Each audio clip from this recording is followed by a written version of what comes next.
Assalamualaikum warahmatullahi wabarakatuh. Alhamdulillah, selalu saja kita memuji Tuhan kita Allah yang telah menciptakan semua yang di langit, semua yang di bumi, semua yang di kedalaman lautan, terjangkau atau tidak terjangkau oleh mata kita. Satu-satunya yang maha hidup, berdiri sendiri, terus-menerus mengurus makhluknya, dan dia telah menggantungkan segala kebutuhan kita dengan memuji namanya Alhamdulillah. Maka sangat wajar kalau kita selalu mengucapkan kalimat yang mulia ini. Juga kita panjatkan salam hormat kita pada manusia terbaik yang telah disempurnakan jalur nasabnya, fisiknya, ilmunya oleh Sang Pencipta, dan dipilih menjadi penutup para nabi dan rasul. Serta juga Allah bersama malaikat yang mengucapkan salam hormat kepada manusia terbaik ini. Maka sangat wajar sebagai pengikut setia kalau kita selalu membacakan salawat dan taslim kepada Nabi besar Muhammad sallallahu alaihi wasallam. Melanjutkan bahasan kita tema Sirah Nabawi, dan kita sudah sampai terakhir tentang masuk Islamnya 3 orang tokoh Quraisy yang sangat masyhur, Amr bin As, Khalid bin Walid, dan juga seorang teman mereka yang pada saat itu bergabung untuk masuk Islam, dan ketiganya telah datang ke Madinah setelah Nabi SAW menyampaikan kepada beberapa orang. Tentu yang ketiga adalah Uthman bin Talha. Ketiga orang ini masuk Islam. Amr bin As masuk Islam di tangan Najasyi di Ethiopia pada saat dia diutus oleh Quraisy untuk menarik Ja'far bin Abi Thalib dengan sahabat-sahabat Nabi yang lain kembali ke Mekah dan untuk disiksa, tapi akhirnya dia dapat hidayah di sana. Kemudian Khalid bin Walid adalah pesan Nabi SAW pada saat melihat Khalid bin Walid ada di Mekah dan dia SAW dekat dengan Mekah. Kemudian beliau berkata, sampaikan pesan saya kepada Khalid, kalau dia masuk Islam, orang yang berakal seperti dia tidak akan luput dari Islam darinya, dan kalau dia masuk Islam dia akan kami jadikan sebagai panglima perang kami. Maka Khalid pun tertarik untuk masuk Islam dengan itu. Sementara Uthman bin Talha masuk Islam justru karena melihat kedua temannya nih, Amr bin As dan Khalid bin Walid masuk Islam. Dan pada saat mereka tiba di Madinah, maka Nabi SAW mengatakan, telah datang kepada kalian pemuda terbaiknya Quraisy. Dan itu terjadi pada bulan Jumadil Awal tahun 8 Hijriah. Kita lanjutkan bahasan kita, saudara Kusiman, pada hari ini dengan surat Nabi SAW kepada raja-raja dunia. Dan ini tentu sudah mendekati fase berakhirnya sirah itu sendiri dari bahasan kita, karena setelahnya akan masuk pembebasan kota Mekah, perang Hunain, kemudian terbongkarnya kedok para orang-orang munafikin sampai akhirnya meninggalnya Nabi SAW. Setelah Nabi SAW melihat kekuatan muslimin sudah mulai besar dan banyak sekali suku-suku Arab yang tunduk pada saat itu, tinggal sebagian kecil yang belum masuk dalam kategori tunduk kepada kaum muslimin atau terhadap kepada Nabi SAW, maka beliau mengirim surat. Surat yang paling unik adalah surat kepada Raja Romawi Herakl namanya, Kaisar Herakl. Dan ini suratnya sampai sekarang masih ada, disimpan di museum di Inggris, dan para ahli sejarah Inggris pun mengakui surat ini asli, tertulis dalam bahasa Arab, surat Nabi SAW kepada raja mereka.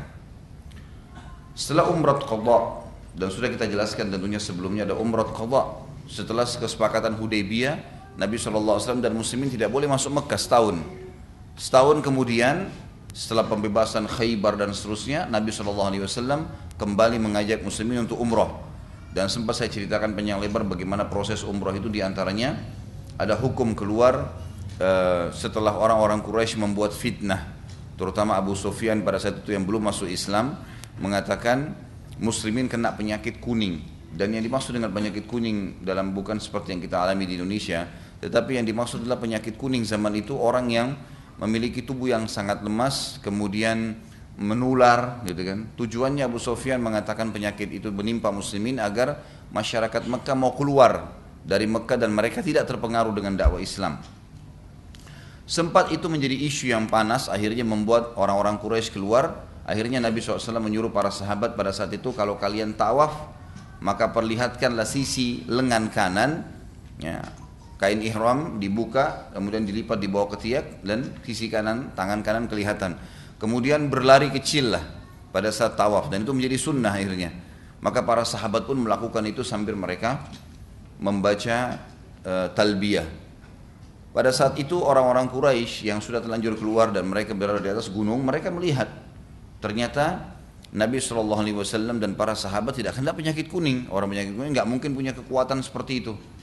Dan Nabi SAW mengatakan semoga Allah merahmati siapapun yang memperlihatkan kekuatannya pada hari ini.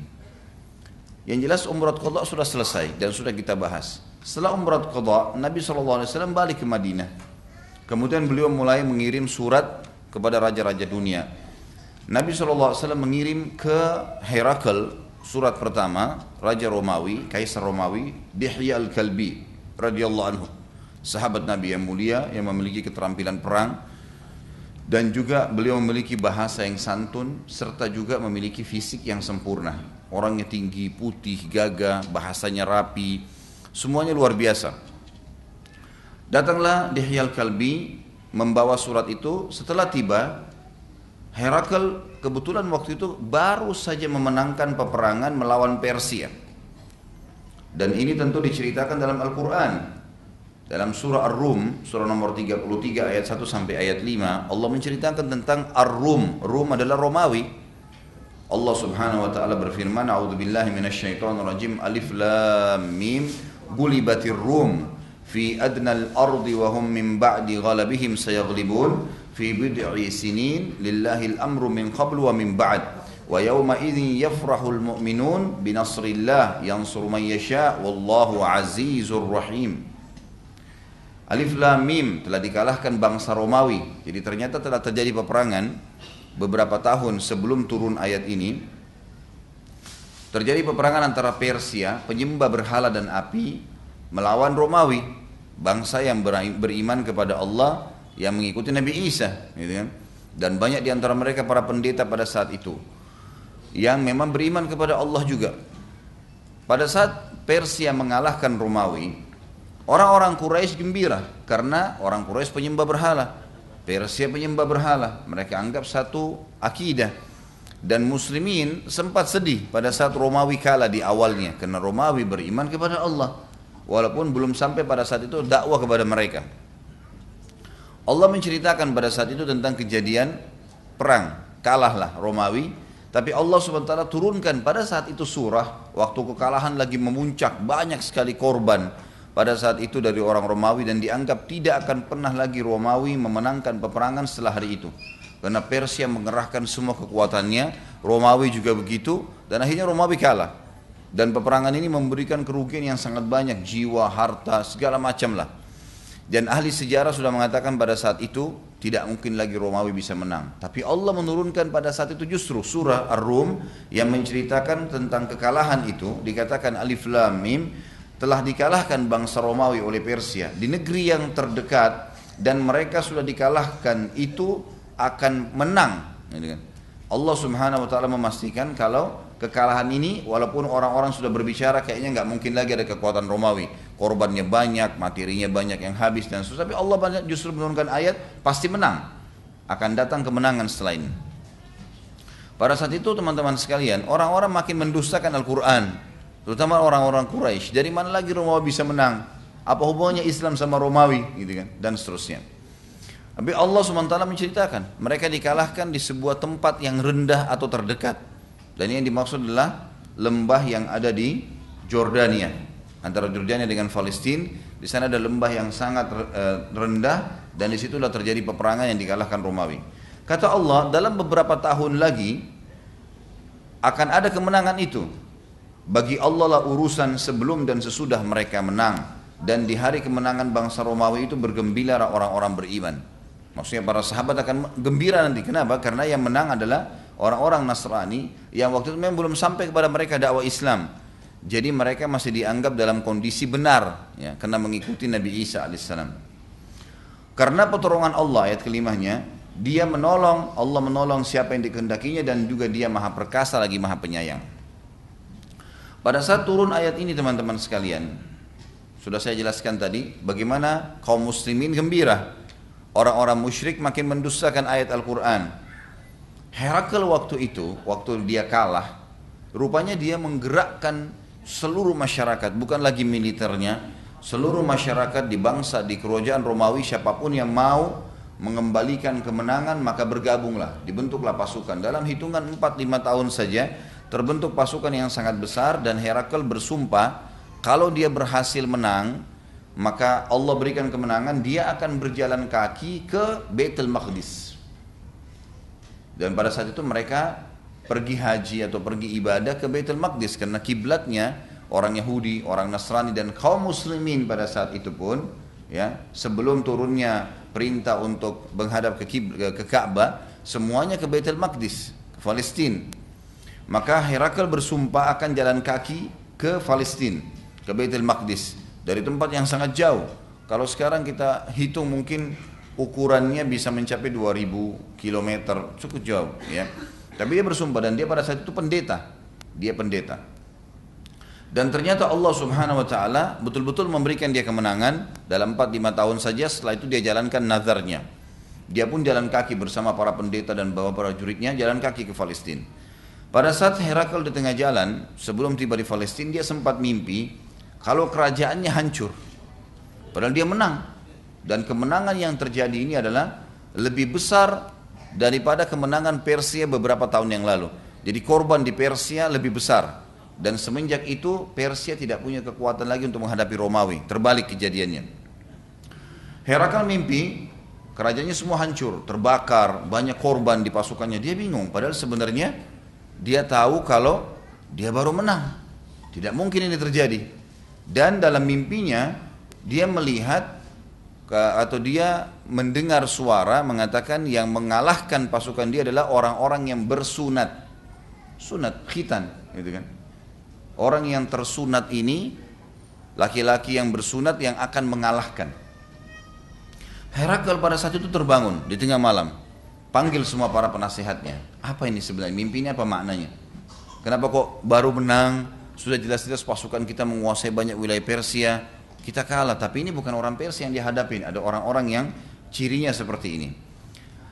Pada saat itu orang-orang pada memberikan nasihat, ya, kita cari kira-kira wilayah mana yang orang bersunat, kemudian kita serang wilayahnya sebelum mereka menyerang kita. Maka waktu itu tersebarlah berita di pasukan Romawi, setiap kali ada orang yang asing dianggap bukan dari wilayah Romawi, tangkap, diperiksa, sunat atau enggak.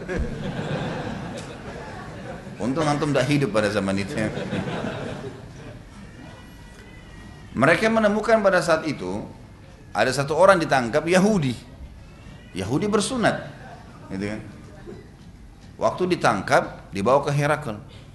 Lalu Herakles pada saat itu mengatakan, kalau memang betul Yahudi ini yang bersunat tidak ada yang lain, maka bunuh semua Yahudi sekarang. Yahudi sedikit jumlahnya, nggak besar, gitu kan. Mereka eksklusif, tidak mau orang lain masuk ke agamanya, gitu kan. Mereka menganggap manusia yang lain itu lebih rendah dan seterusnya. Baru saja Herakles mempersiapkan pasukan mau menyerang orang-orang Yahudi, tiba-tiba ketangkap satu lagi, turunan Arab, gitu kan. Ketangkap di wilayah Romawi, diperiksa, sunat juga, gitu kan. Maka disampaikan kepada Herakles, ini ada orang lain ini. Jadi bukan cuma orang Yahudi saja yang bersunat, gitu kan. Maka para prajurit pada saat itu diarahkan kepada orang-orang Arab. Kalau begitu kita harus memulai orang-orang Arab, karena dilihat dari sisi jumlahnya, menurut penelitian pada saat itu, dari orang Yahudi dan orang Arab lebih banyak populasi orang-orang Arab ini, karena hampir seluruh jazirah Arab dikuasai oleh mereka. Maka pada saat itu Herakles pun mulai berkata kepada para prajuritnya, coba lihat, kalau ada orang-orang Arab yang lain, kafilah-kafilah mereka lewat atau siapa saja, coba tangkap, bawa ke saya lagi, saya ingin bicara. Pada saat itu dengan hikmah Allah, Herakles mendengar dari suku Arab keluar Nabi. Dia belum tahu ini Nabi Muhammad SAW, dia cuma dengar ada keluar dari suku Arab Nabi. Maka dia bilang, coba tangkap siapa saja yang datang, bawa ke saya. Dengan hikmah Allah pada saat itu ada kafilahnya Abu Sufyan. Abu Sufyan jalan ke negeri Syam. Negeri Syam masuk Palestina, gitu kan. Jadi kalau jazirah Arab itu dia lewatin Palestina, baru kemudian dia keliling ke Syria dan seterusnya. Biasa rihlat asy-syita'i was-saif. Disebutkan dalam Al-Quran, perjalanan musim dingin dan musim panas, orang-orang Quraisy melakukan perjalanan berdagang, kemudian mereka beli dagangan negeri Syam, Palestina, Syria dan seterusnya, mereka bawa pulang ke Mekah, gitu kan. Lewatlah kafilah ini, kemudian ditahan oleh prajuritnya Herakl. Herakl pada saat itu karena dia seorang pendeta dan dia dengar informasi di Arab ada keluar Nabi, dia tahu ini memang masa keluarnya Nabi terakhir. Maka dia lebih fokus lagi kepada orang-orang Arab ini. Lewatlah kafilahnya Abu Sufyan, kemudian dibawa, lalu kemudian Abu Sufyan, Herakl berkata, tentunya diterjemahkan ya, dari bahasa Inggris waktu itu mereka gunakan bahasa Indonesia ke bahasa Arab, ada penerjemahnya. Herakl lalu berkata kepada orang-orang Quraisy, duduklah, mana pemimpin kalian? Abu Sufyan waktu itu kecil sekali kalau dibandingkan dengan Herakl. Herakl raja dunia. Abu Sufyan hanya kepala suku saja di Mekah gitu kan, dan Mekah adalah kota yang sangat kecil. Maka Herakl tanya, mana pemimpin kalian? Ditunjuk, ini Abu Sufyan. Lalu kata Herakl, duduk kamu di depan, yang lain semua duduk di belakang gitu kan. Saya akan bertanya pada pemimpin kalian ini, apapun yang dia ucapkan, kalau benar kalian harus bilang benar, kalau dia bohong bilang dia bohong. Kalau tidak, maka saya akan bunuh kalian semua. Disiapkan prajurit-prajurit yang mengepung kafilah itu. Ini di istanahnya, ya, Herakl itu sendiri. Abu Sufyan sempat berkata, demi Allah, bila aku berbohong pun, maka tidak akan ada yang berani meluruskanku karena aku pimpinan mereka. Tetapi aku tokoh Quraisy dan sangat memalukan bila aku bohong. Herakl mulai bertanya, teman-teman sekalian, dan ini kisah disebutkan dalam riwayat Bukhari, riwayat sahih. Dan ini adalah sesuatu yang perlu diketahui oleh muslimin, bagaimana pada saat itu dakwah luar biasa. Nabi SAW sudah nyebar kemana-mana, sampai Herakl pun sudah sampai padanya dakwah Islam. Dia mulai bertanya, apakah benar di wilayah kalian keluar seseorang mengaku Nabi? Maka kata Abu Sufyan, iya. Lalu kata Herakl, bagaimana jalur nasabnya? Orangnya gimana secara nasab? Ayahnya, kakeknya segala, terhormat nggak? Kata Abu Sufyan, sungguh ia memiliki jalur nasab yang suci di antara kami. Tahu, jalurnya jelas. Siapa ayahnya, siapa kakeknya, siapa pimpinan-pimpinan juga di Quraisy. Herakl tanya lagi, apakah ada yang pernah mengaku Nabi sebelumnya di antara kalian? Di suku Arab ini, di Mekah pernah nggak ada yang mengaku Nabi sebelumnya? Kata Abu Sufyan, tidak ada. Tanya lagi Herakl, apakah ada di antara kakeknya yang dulu menjadi raja sehingga menguasai jazirah Arab? Bukan cuma kepala suku, bukan cuma pimpinan wilayah Mekah, tapi seluruh jazirah Arab pernah dipimpin. Kata Abu Sufyan, tidak ada. Memang betul, karena Abdul Muttalib pada saat kita ceritakan kisahnya menjadi raja Mekah, itu hanya di Mekah, lingkupnya cuma sekitar. Taif pun kota yang dekat sekitar 60 km nggak dikuasai oleh Abdul Muttalib, cuma Mekah saja. Jadi tidak dianggap raja pada saat itu, gitu kan. Herakl bertanya lagi, apakah kalian pernah menilai dia mengaku sebagai pendusta? Bagaimana kedudukan dia? Pendusta atau bukan? Kata Abu Sufyan, tidak pernah. Bahkan dia tidak pernah sama sekali berdusta. Dan di kaum kami, dia dapat julukan orang yang terpercaya. Herakl tanya lagi, apakah yang menjadi pengikutnya orang-orang lemah atau orang-orang terhormat? Yang sekarang yang banyak ikut menganut agamanya, orang-orang lemah, miskin, para budak, atau orang-orang terkenal? Kata Abu Sufyan, orang-orang lemah. Memang banyak diantara muslimin dari kaum fukara, orang-orang miskin, para budak dan seterusnya. Herakl bertanya lagi, apakah jumlah mereka bertambah atau berkurang? Kata Abu Sufyan, bertambah. Kata Herakl lagi, apakah ada pengikutnya yang meninggalkan agamanya setelah jadi pengikutnya? Setelah masuk Islam, ada nggak yang murtad, yang tinggalin agama? Kata Abu Sufyan, tidak ada. Artinya bertambah, mayoritasnya semua bertahan dengan agamanya. Ada 1-2 orang yang tidak dihitung gitu kan. Lalu Herakl berkata, apakah ia pernah berkhianat? Orang ini pernah khianat sesuatu nggak? Amanah dikasih segala. Abu Sufyan bilang tidak pernah. Namun sekarang antara kami dengannya ada kesepakatan damai, kesepakatan Hudaybiyah, gitu kan? Dan aku tidak tahu apakah kedepannya ia akan berkhianat. Tapi sebelum ini tidak pernah ada pengkhianatan. Kata Abu Sufyan, aku sungguh tidak, waktu itu belum masuk Islam ya. Nanti kita tahu setelah masuk Islam pembebasan kota Makkah, Abu Sufyan punya peran yang besar juga dalam Islam, gitu kan. Waktu itu belum masuk Islam, dia mengatakan, aku sungguh tidak menemukan celah untuk mencari kekurangan Muhammad kecuali di situ. Karena semuanya benar ini, yang ditanya semuanya benar enggak? Orangnya terpercaya, orangnya begini, orangnya begitu. Dia bilang cuma ini saja celahnya. Apakah dia pernah berkhianat? Selama ini enggak pernah. Tapi sekarang ada kesepakatan damai antara kami dengan dia, kesepakatan Hudaybiyah. Kalau sekarang masih aman, tapi tidak tahu ke depan, mungkin dia berkhianat. Kata Abu Sufyan, cuma itu celah yang saya bisa temukan untuk menceritakan kekurangan.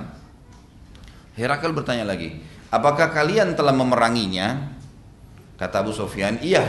Lalu kata Herakl, bagaimana hasil peperangan kalian dengannya? Kata Abu Sufyan, sekali ia menang, maksudnya di Badr. Sekali kami menang, maksudnya di Uhud. Karena setelah itu tidak ada peperangan gitu kan. Kalau perang Ahzab itu dianggap gabungan, bukan antara Quraisy dengan Nabi SAW murni, tapi Badr sama Uhud murni, nggak ada gabungan pasukan lain. Ahzab gabungan Yahudi, gabungan semua suku-suku Arab pada saat itu. Maka Herakl bertanya lagi, apa yang ia perintahkan pada kalian?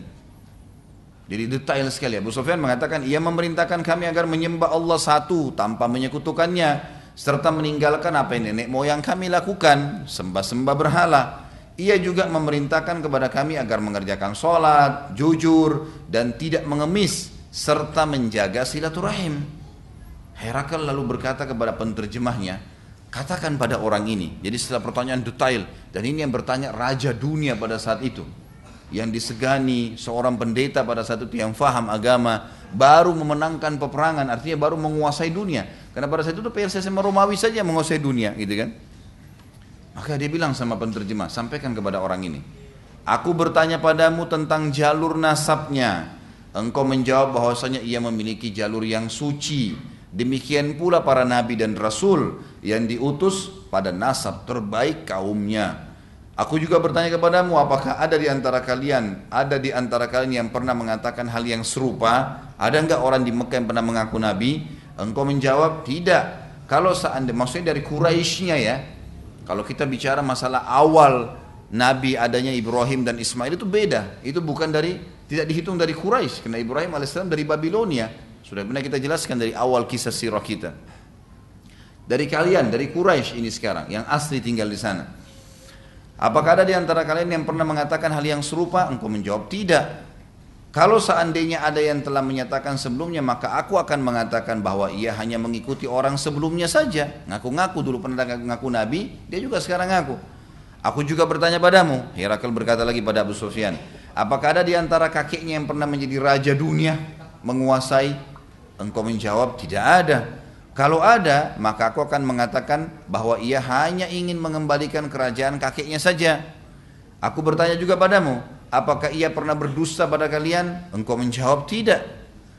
Maka aku katakan, kalau dia tidak pernah dusta, maka pastilah ia tidak berani berdusta atas nama Allah. Aku bertanya padamu lagi, apakah yang jadi pengikutnya orang-orang lemah atau tokoh-tokoh masyarakat? Engkau menjawab orang-orang lemah. Maka demikian pula para pengikut Rasul. Awal pengikutnya selalu orang-orang lemah, lalu disusul oleh para pemuka kaum. Aku bertanya lagi padamu, apakah jumlah mereka bertambah atau berkurang? Engkau berkata bertambah. Maka demikian pula keimanan akan terus bertambah sampai ia sempurna. Aku bertanya padamu, apakah ada pengikutnya yang meninggalkan keyakinannya setelah menganut? Engkau menjawab tidak. Maka demikian pula iman saat telah memenuhi hati seseorang tidak akan pernah keluar lagi. Aku bertanya padamu, apakah ia pernah berkhianat? Engkau mengatakan tidak. Maka demikian pula para nabi dan rasul tidak akan pernah berkhianat. Aku bertanya padamu, apa yang ia perintahkan? Engkau menjawab, ia memerintahkan agar tidak menyekutukan Allah, salat, jujur dan silaturahim. Demikian pula perintah seluruh nabi dan rasul. Lalu Herakl mengucapkan kalimat yang terukir dengan ukiran emas dalam buku-buku sejarah kita, saudaraku seiman. Yang perlu kita tahu, dia mengatakan, bila semua apa yang engkau sampaikan ini benar, maka demi Allah, karena mereka tahu sumpah atas nama Allah pada saat itu, mereka berpegang pada Injil, pasti ia, Nabi Muhammad SAW, akan menguasai apa yang berada di antara kedua telapak kakiku ini. Pasti akan dia kuasai kerajaan ini. Kekuasaan, ya, dan kekuasaan ini akan takluk padanya, dan aku sangat tahu ini zaman keluar Nabi dan akan keluar. Tetapi aku tidak menyangka kalau keluar dari sisi kalian. Dan bila aku bisa menjangkaunya, aku bisa pergi ke tempat Nabi itu, maka niscaya aku akan sangat gembira dan menghormatinya. Bila aku berada di sisinya, niscaya aku akan mencuci kedua telapak kakinya. Kata Herakl, aku akan jadi pengikutnya, aku akan mencuci kedua telapak kakinya. Abu Sufyan waktu itu bingung. Bagi Abu Sufyan, Muhammad SAW ini, Nabi Muhammad adalah orang yang biasa di masyarakat. Bahkan dipanggil Nabi SAW oleh orang-orang Quraisy muzammam atau muzammim. Maksudnya orang yang terhina. Gitu. Mereka menghina Nabi SAW. Mereka kaget, Abu Sufyan kaget. Ini bukan cuma sekedar kepala suku yang sedang ngomong raja dunia. Yang Abu Sufyan tahu kedudukan Herakl.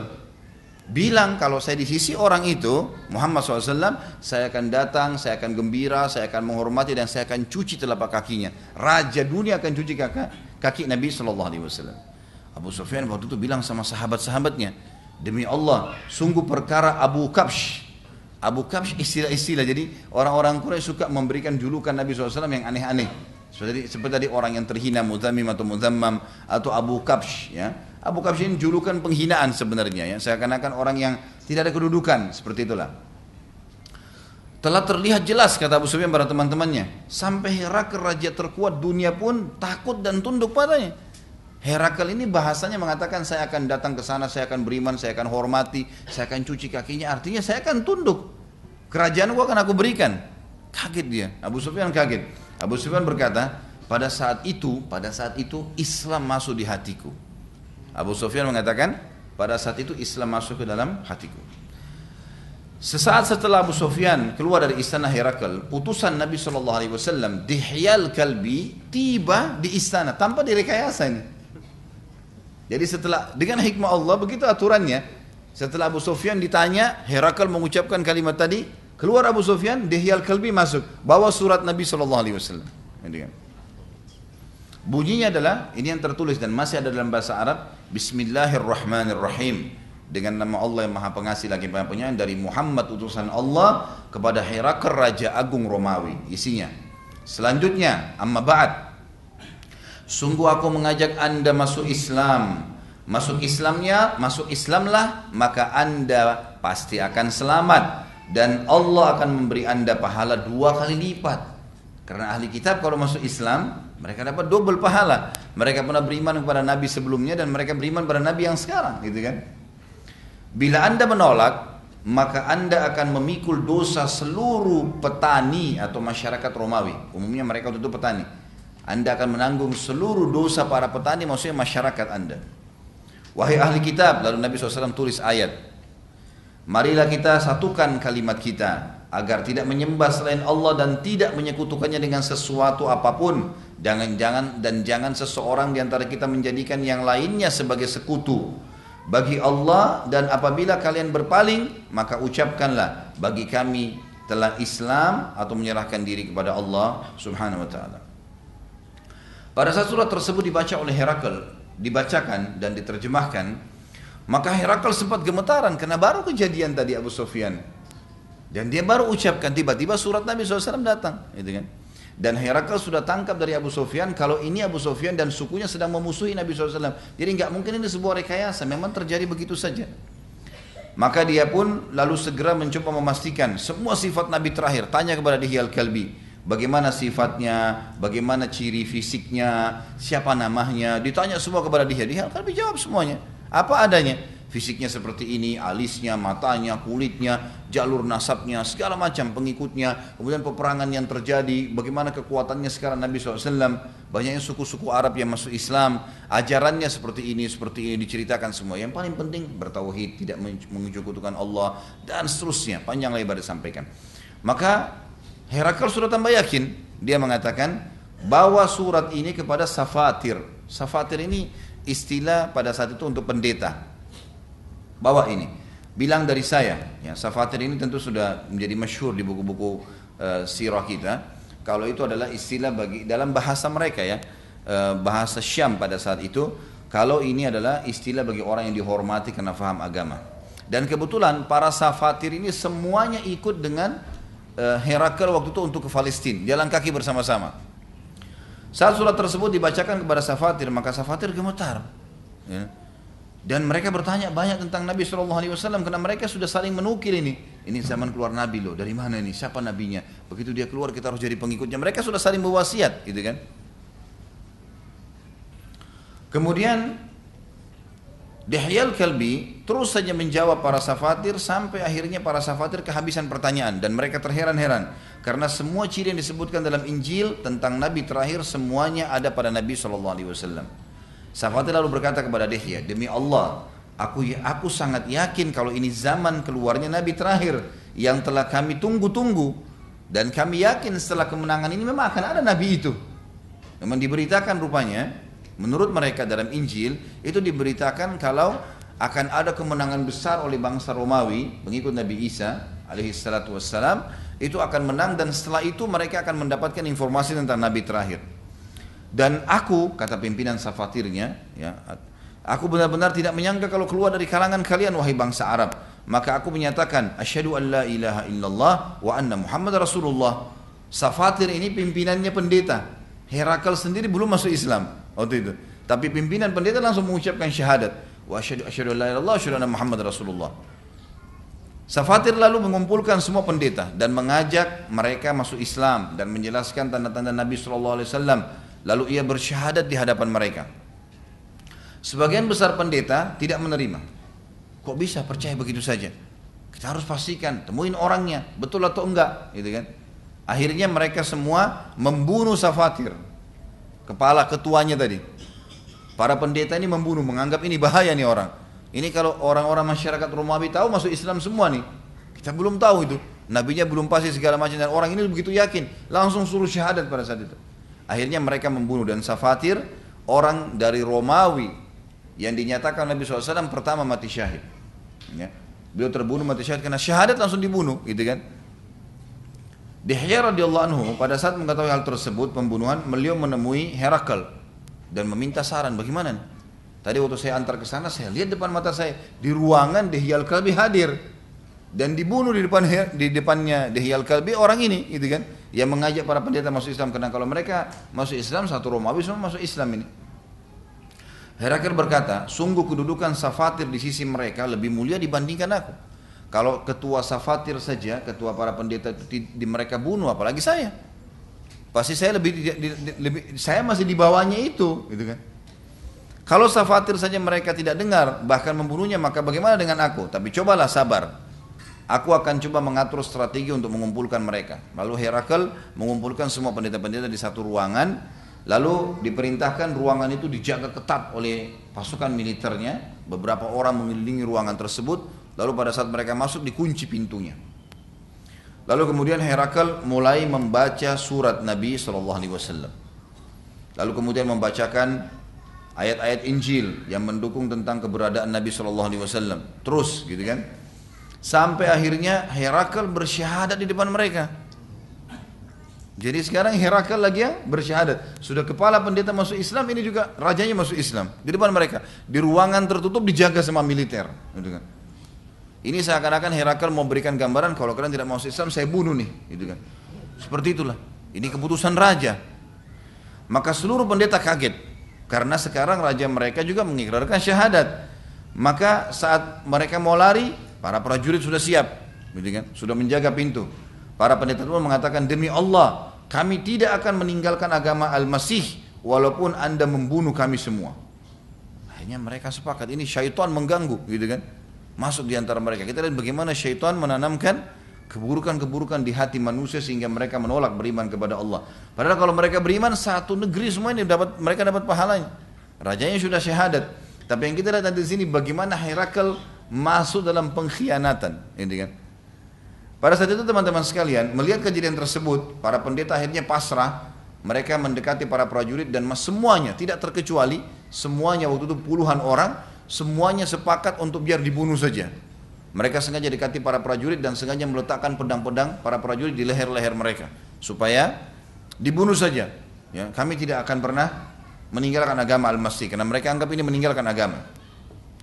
Herakl waktu lihat tersebut, dalam buku-buku sejarah disebutkan lalu cinta dunia mengalahkan keimanannya.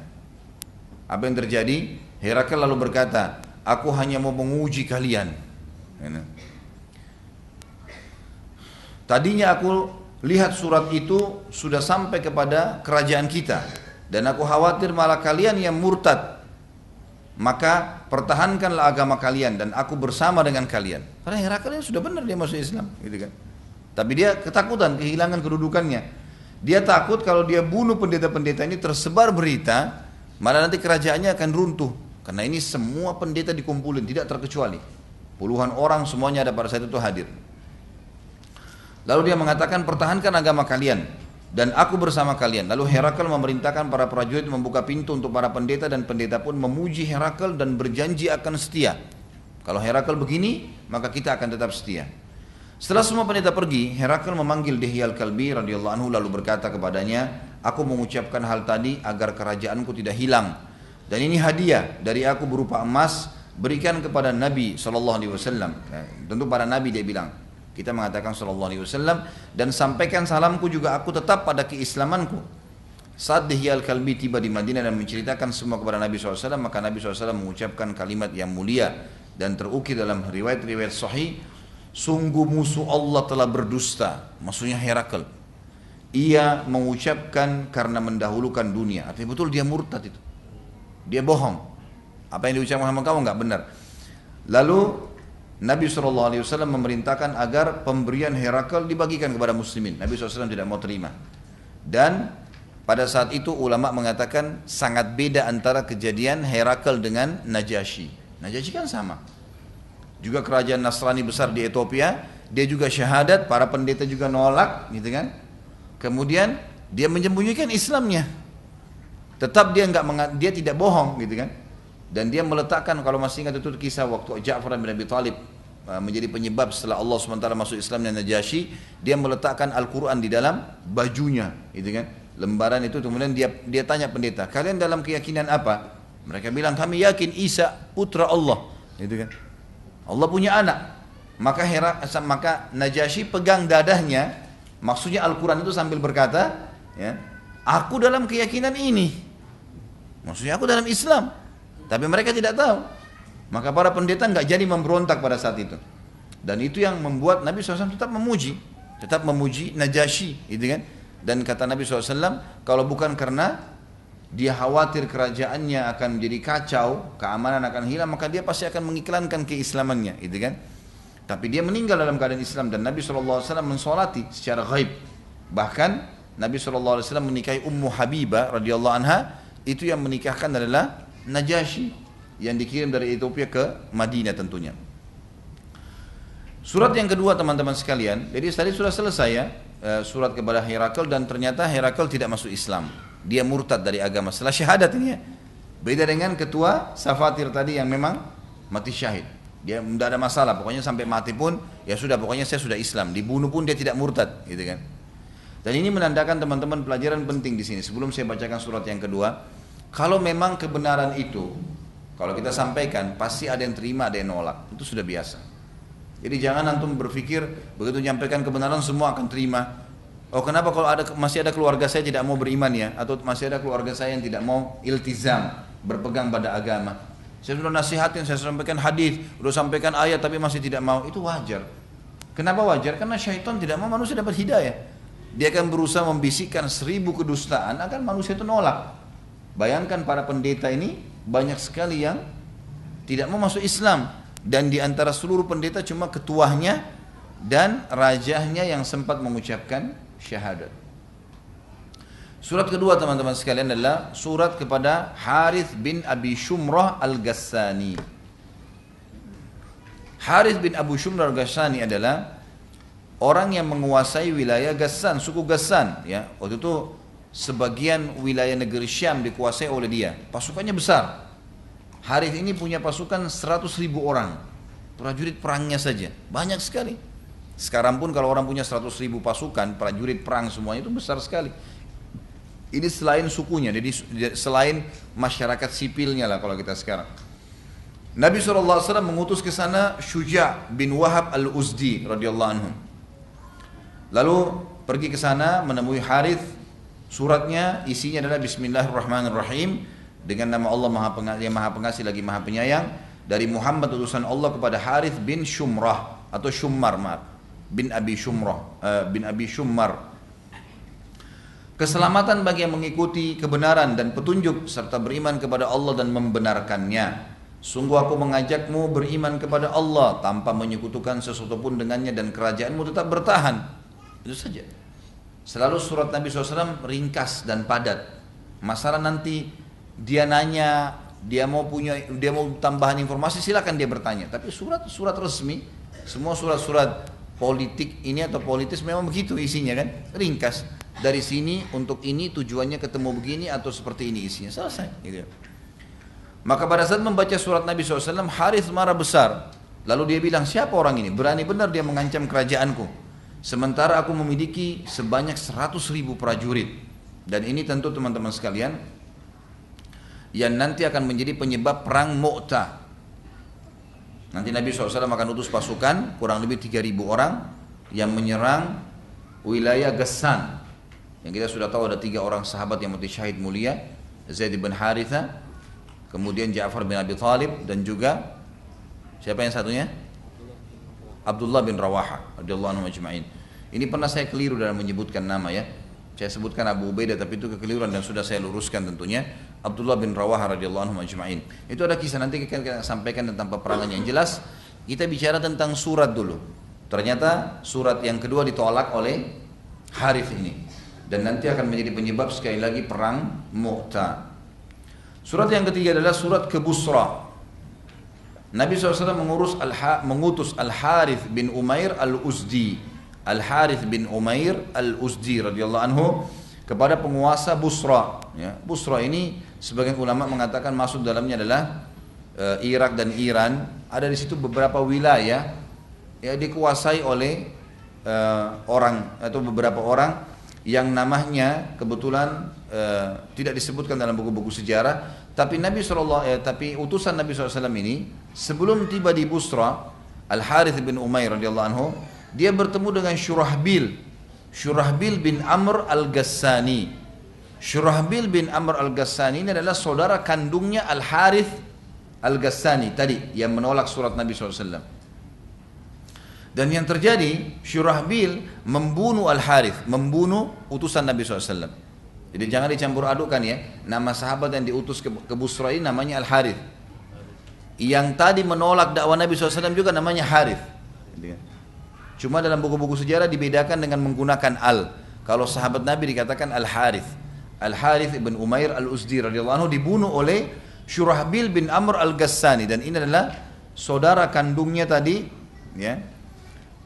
Harith bin Abu Shummar al-Ghassani. Jadi dia membunuh utusan Nabi SAW, dan kita perlu tahu teman-teman sekalian, utusan tidak boleh dibunuh. Sudah menjadi kesepakatan dunia itu, gitu kan? Nggak boleh dibunuh. Maka kejadian ini makin membesarkan nanti penyebab kenapa Nabi SAW mengutus pasukan 3.000 orang yang dikenal dengan perang Mu'tah, yang terbunuhnya 3 orang sahabat yang mulia. Kemudian surat yang keempat adalah surat ke Al-Muqayqis, penguasa Mesir, waktu itu Raja Mesir. Nabi SAW mengutus sahabat Nabi yang mulia bernama Hatib bin Abi Balta'ah radhiyallahu anhu. Hatib bin Abi Balta'ah radhiyallahu anhu kepada penguasa Mesir Al-Muqayqis. Hatib bin Abi Balta'ah. Surat Nabi SAW berisi Bismillahirrahmanirrahim, dari Muhammad utusan Allah kepada Muqayqis, raja agungnya Mesir. Selanjutnya, jadi kita lihat di sini beda antara surat Nabi SAW kepada raja besar dengan kepala-kepala suku atau mungkin raja-raja kecil, ya. Dan beda isi suratnya antara ahli kitab yang sudah beriman kepada Allah sebenarnya dengan orang yang penyembah berhala. Kalau tadi Harith itu penyembah berhala, suratnya tidak perlu bertele-tele, mereka tidak faham ayat, gitu kan. Kalau di sini sama dengan suratnya Herakl. Amma ba'd, selanjutnya, sungguh aku mengajak anda masuk Islam, masuk Islamlah maka anda akan selamat, dan Allah akan memberi anda pahala 2 kali lipat. Bila anda menolak, maka anda akan memikul dosa para petani, masyarakat Mesir, gitu kan, seluruh masyarakat. Wahai ahli kitab, marilah kita satukan kalimat kita agar tidak menyembah selain Allah dan tidak menyekutukannya dengan sesuatu apapun, dan janganlah seseorang di antara kita menjadikan yang lainnya sebagai sekutu bagi Allah. Dan apabila kalian berpaling, maka ucapkanlah aku telah masuk Islam atau menyerahkan diri kepada Allah. Muqayqis pada saat itu sangat gembira menerima surat Nabi SAW, karena dia juga rupanya seorang pendeta dan sudah tersebar betul-betul di wilayah Nasrani ini kalau akan masa keluar Nabi. Mereka juga sudah sepakat kalau keluar kita akan jadi pengikutnya, seperti itulah. Muqayqis selalu bertanya banyak hal kepada Hatib radhiyallahu anhu, tentang Nabi SAW dan semuanya akhirnya dijawab. Termasuk pertanyaan adalah apakah kaumnya sudah memeranginya? Rupanya mereka temukan dalam kitab Injil, Nabi terakhir akan keluar memimpin dunia dan salah satu cirinya kaumnya ada yang menolak dan memeranginya, mengusirnya dari wilayah tempat dia lahir. Maka Hatib mengatakan iya. Mukaikis selalu berkata, lalu kenapa ia tidak mendoakan agar Allah membinasakan saja kaumnya yang menolak? Di sini Hatib radhiyallahu anhu cerdas. Dia tahu ini pendeta dan tahu ini beriman kepada Nabi Isa. Maka kata Hatib radhiyallahu anhu, mengapa Isa tidak mendoakan kehancuran kaumnya saat ada di antara mereka yang tidak mengikutinya? Maka Mukaikis sudah paham di sini, gitu kan? Ternyata Nabi Isa alaihissalam ingin hidayah buat kaumnya, bukan begitu nolak langsung didoakan kehancuran, gitu kan? Begitu juga Nabi kami, sama dengan itu. Tapi di sini Hatib cuma mengatakan, mengapa Nabi Isa tidak mendoakan pengikutnya yang tidak mengikutinya untuk dihancurkan? Maka Mukaikis pun jadi faham pada saat itu dan dia pun akhirnya berkata, Mukaikis membalas surat Nabi SAW, balas, dipanggil penulisnya suruh tulis. Dari Mukaikis penguasa Kipti atau Mesir, karena Mesir suku Kipti, kepada Muhammad utusan Allah, diakui sama dia. Kepada Muhammad utusan Allah SAW. Keselamatan semoga selalu bersama dengan anda. Telah tiba kepadaku surat anda dan telah membaca, dan aku telah membacanya juga memahaminya. Aku mengutus seorang wanita terbaik Kipti yang memiliki kedudukan yang tinggi di kaumnya sebagai hadiah. Juga seekor kuda pilihan yang telah aku pilih sendiri untuk anda tunggangi. Maka Nabi SAW pun menerima hadiah tersebut dan dia adalah Maria Kiptia radhiyallahu anha yang dinikahi oleh Nabi SAW dan dikaruniai anak yang bernama Ibrahim yang meninggal juga sebelum balik. Nabi SAW menceritakan tentang Mukaikis, kalau bukan karena Mukaikis khawatir kerajaannya akan diserang dan diambil alih oleh bangsa Romawi, maka pastilah ia akan masuk Islam. Karena waktu itu Mesir di bawah naungan kerajaan Romawi. Herakl aja nolak masuk Islam, raja yang terbesarnya mereka. Mukaikis penguasa sebagian wilayah, gitu kan? Tapi Nabi SAW mengakui dia sebagai raja. Itu ditolak juga. Nah, kalau bukan karena khawatir dia pasti akan masuk Islam, gitu kan? Jadi di sini kita lihat teman-teman sekalian, saya mengatakan di antara ibrah dan pelajaran, karena di tulisan saya akan tulis nanti, insya Allah kalau begitu sudah terbit, teman-teman akan temukan setiap kali ada paragraf yang kita anggap ada pelajaran penting, saya akan tulis itu ada notnya, not penting, pelajaran apa yang bisa kita ambil. Di sini Mukaikis sangat yakin ini seorang nabi, tapi subhanallah sekali lagi urusan dunia mengalahkan akhirat. Kecuali siapapun yang Allah selamatkan dan hatinya tegar menerima dan mempertahankan kebenaran. Jadi ini selalu menjadi sebuah poin. Kalau kita tarik lingkup kecil teman-teman sekalian kehidupan sehari-hari, berapa banyak di antara kita masih ragu tinggalkan tempat kerjanya karena haram? Kenapa? Takut kehilangan dunia. Sama. Seseorang takut kehilangan pasangan hidupnya, suami atau istrinya yang dia cintai, akhirnya dia murtad. Banyak kan begitu? Tinggalkan agama. Gara-gara itu saja. Atau dia menikah pindah agama. Atau terlalu banyak, gitu kan? Dan ini semua teman-teman sekalian penyakit, dan ini sudah menjadi standar godaan syaitan. Seseorang harus sadar satu hal. Kalau dia, setiap orang dari kita harus sadar satu hal, kalau kita pasti akan meninggal. Mau kemana?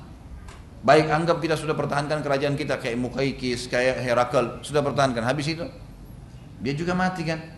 Hilang dari dia hidayah, dunia akan hilang, gitu kan? Tapi kalau dia beriman, Allah SWT sudah menjanjikan bagi orang iman kemenangan.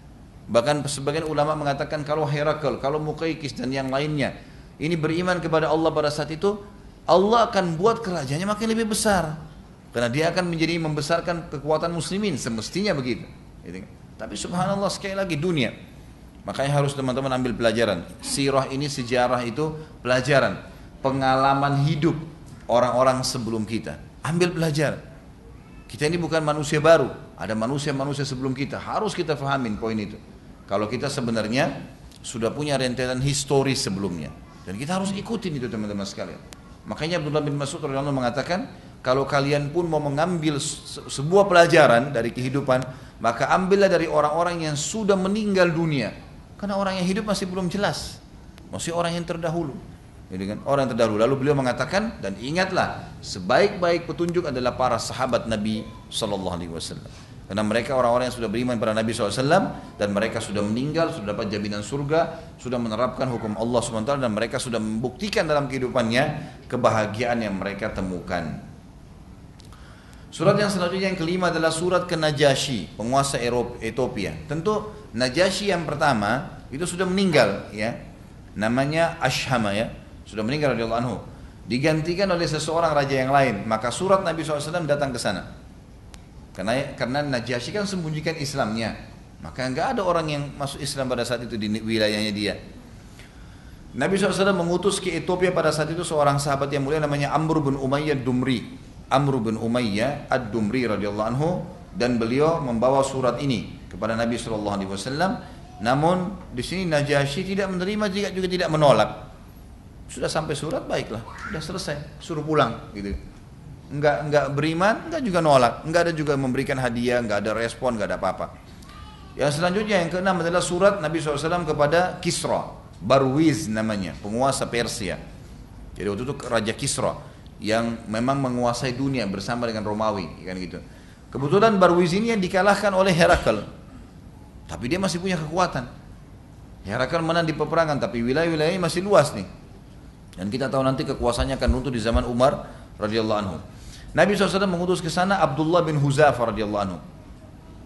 Abdullah datang ke sana, bunyi suratnya adalah Bismillahirrahmanirrahim. Tentu ini diterjemahkan dari bahasa Arab ke Persia pada saat sampai ke dia. Dengan nama Allah yang Maha Pengasih lagi Maha Penyayang, dari Muhammad utusan Allah kepada Kisra Agung, Raja Agung Barwiz. Baru saja dibacakan kalimat ini, baru diterjemahkan, belum dilanjutkan isinya. Lalu dia tiba-tiba Kisra berdiri sambil marah dan mengatakan, siapa orang ini? Berani-beraninya dia mendahulukan namanya dari namaku. Karena Nabi SAW mengatakan dari Muhammad utusan Allah kepada Raja Agung Kisra Barwiz. Gara-gara itu saja dia sudah nolak. Siapa orang ini berani-berani mendahulukan nama dia? Maksudnya dia bilang kepada Raja Agungnya Kisra dari Muhammad. Maksudnya gitu. Hanya ini saja, kesombongan gitu kan. Baru saja begitu, maka Kisra tiba-tiba marah. Lalu Kisra merobek surat Nabi SAW. Beberapa riwayat menyebutkan dia membunuh utusan Nabi SAW. Maka pada saat itu pun Nabi SAW dengar beritanya, lalu Nabi mengatakan mazzaka risalati mazzakallahu mulkah. Dalam riwayat sahih, dia merobek suratku, maka Allah akan robek-robek kerajaannya. Dan betul memang dihancurkan oleh Allah Subhanahu wa taala. Tapi kalau tidak mau, minimal seperti Muqawqis tadi ya, atau mungkin raja-raja yang lain gitu kan, seperti Najasyi yang kedua, ya memang yang Najasyi kedua maksud saya, selain Najasyi yang sudah beriman yang pertama, dia tidak menolak, tidak juga tidak menghukum, sudahlah, baik selesai, surat sudah sampai, silakan pulang itu. Maka pada saat itu ada hal yang saya ingin titik beratkan sini teman-teman. Waktu di awal kita belajar sirah, sempat saya ceritakan tentang kisah Bazan. Kalau masih ingat, Bazan ini gubernurnya Kisra yang ada di sekitar Jazirah Arab. Karena Kisra dulu wilayahnya luas. Bazan punya kekuatan militer yang besar, gitu kan. Maka Kisra mengirim surat kepada Bazan. Lihat tuh orang tuh yang namanya Muhammad. Siapa dia? Bawa ke saya, gitu. Pernah saya sampaikan di awal sirah kalau ini terjadi di fase Mekah. Dan ternyata sini teman-teman ada kekeliruan yang saya sampaikan. Ternyata saya temukan riwayat yang sahih itu justru terjadi di fase Madinah. Gitu kan? Tapi ini pernah saya ceritakan di awal kalau ini fase Mekah. Maksudnya pada saat menjelaskan fase Mekah di mana Nabi SAW dakwanya masih lemah, beliau sempat mengirim surat ya kepada Kisra. Dan ternyata ini terjadi di fase Madinah dan di tahun 8 Hijriah. Gitu kan? Maka surat itu pun tiba. Dan Bazan pun tahu, gitu kan? Madinah kecil. Mereka tahu di Jazirah Arab, Madinah itu bahkan tidak dinilai pada saat itu, gitu kan? Ada kota-kota lain yang lebih besar. Ini kota kecil, penduduknya cuma sekian orang, bentengnya juga kecil. Artinya kalau mau diserang dengan pasukan Kisra, pastilah menang dalam hitung-hitungan manusia pada saat itu. Maka Bazan mengutus 2 orang saja, pimpinan perangnya, gitu kan? Datanglah utusan ini. Kemudian bertemu dengan Nabi SAW. Itu banyak riwayat di sini. Di antaranya ada riwayat yang berbicara tentang masalah jenggot dan kumis ya. Karena rupanya 2 utusan ini datang, kumisnya tebal, gitu kan? Kemudian terputar-putar gitu. Mereka memotong jenggotnya. Waktu awal bertemu dengan Nabi SAW, Nabi lihat. Nabi langsung mengatakan, sungguh buruk penampilan kalian. Siapa yang suruh begini? Mereka bilang, Tuhan kami Kisra. Kisra yang kasih peraturan, suruh pelihara kumis tebal-tebal sampai dililit-lilitin berputar-putar gitu. Ya. Kemudian disuruh potong jenggot. Kata Nabi SAW, tapi aku diperintahkan oleh Tuhanku untuk memelihara jenggot dan memotong kumis. Gitu. Itu diantara hadis. Tapi yang jelas datanglah dua orang ini. Lalu mereka duduk bersama Nabi SAW, yakin sekali. Mereka mengatakan, hai Muhammad, udahlah, nggak usah ribut dengan Kisra. Datang aja ikut dengan kami tawan kamu bawa ke sana. Gitu kan. Nabi SAW mengatakan, begini saja. Ini depan para sahabat. Tuhanku telah memberitakan kepadaku, kalau Tuhan kalian Barwiz itu dibunuh oleh anaknya sendiri yang bernama Sirawai yang ingin merebut kerajaannya. Kedua panglima perang itu kaget. Dari mana kau tahu kalau Tuhan kami dibunuh? Kata Nabi SAW, dari Tuhanku. Allah memberitakan masalah itu. Dan pada saat itu wilayah Bazan yang sedang dikuasai ini itu dengan pusat ibu kota Persia jalannya 1 bulan. Dan tidak ada media, tidak ada telepon kayak kita sekarang, media gampang diberitain orang mati di ujung dunia sekarang kita bisa tahu gitu kan. Zaman dulu enggak, sebulan baru sampai berita. Kata Nabi SAW, beritakan kepada pimpinan kalian Bazan apa yang saya sampaikan. Dan kalau berita yang saya sampaikan tidak benar, datang tangkap saya setiap saat. Madinah ada, saya pimpinan di wilayah ini, saya tidak akan kemana-mana. Maka pulanglah 2 orang yang disampaikan kepada Bazan. Ini Muhammad mengatakan seperti ini. Bazan orang yang cerdas. Apa dia bilang? Kita tunggu sebentar. Lihat, tunggu berita. Kalau yang Muhammad sampaikan itu benar, gak ada yang tahu berita waktu itu. 1 bulan baru sampai.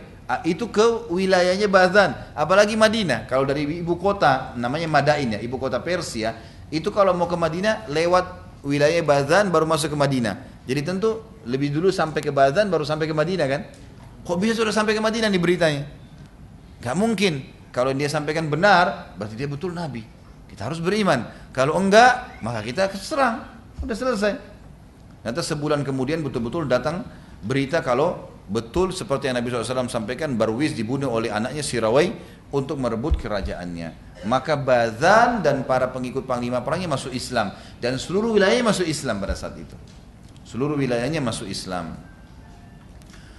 Selanjutnya surat Nabi SAW yang dikirim kepada Munzir bin Sawi, penguasa Bahrain. Bahrain tentu sekarang kalau kita anggap bahasa Bahrain ini nama negara kecil sekali. Bahrain itu seperti Singapura, gitu kan, kecil sekali di Jazirah Arab di Timur Tengah itu. Tapi kalau zaman dulu Bahrain beda. Bahrain itu semua pesisir teluk namanya Bahrain. Jadi mulai dari ujung Yaman selatan, semua Bahrain, Imarat, Qatar, semuanya itu sampai ke wilayah dekat Irak. Semua pesisir teluk itu namanya Bahrain dulu. Maka itu ada penguasanya. Nabi SAW bernamanya Munzir. Nabi SAW kirim surat ke sana. Dan beliau mengirim seorang sahabat mulia Al-Ala Al-Hadrami radhiyallahu anhu. Yang ini kisahnya masyhur ya. Ada 2 riwayat, ada yang mengatakan beliau pernah melewati lautan, kemudian kudanya enggak tersentuh dengan air dan pasukannya menang. Atau juga ada riwayat yang menjelaskan kalau tidak salah beliau pernah mau melewati sebuah hutan. Kemudian beliau mengucapkan kalau wahai penjaga atau wahai para penghuni hutan ini, kalian tahu kami siapa, kami adalah utusan Rasulullah SAW untuk berperang jalan Allah, mudahkanlah untuk kami melewati hutan ini. Lalu binatang-binatang itu bersusun memberikan jalan buat beliau keluar dari hutan tadi. Yang jelas Al-Hadun radhiyallahu anhu pergi ke Munzir bin Sawi, penguasa Bahrain. Saat Nabi SAW, surat Nabi SAW ya, sama serupa dengan yang ada ke Kisra ya. Munzir cerdas pada saat dan tidak spontan menolak, tapi ia banyak bertanya kepada Al-Hadrami yang menjawab semua pertanyaannya. Kemudian Al-Ala juga menyampaikan kepada kepada orang ini ya. Tadinya dia nolak, tadinya dia masih ragu, Munzir. Lalu dikatakan, kalaupun kau nolak, enggak ada masalah. Karena sebenarnya sudah masuk kepada agama Nabi kami, Najasyi. Ngerti kan? Maka kata orang ini, Najasyi masuk Islam? Iya. Terus dikatakan bukan cuma Najasyi, Bazan juga masuk Islam. Bazan, Najasyi besar, Bazan juga besar dibandingkan dengan wilayah Bahrain, lebih kuat militernya gitu kan.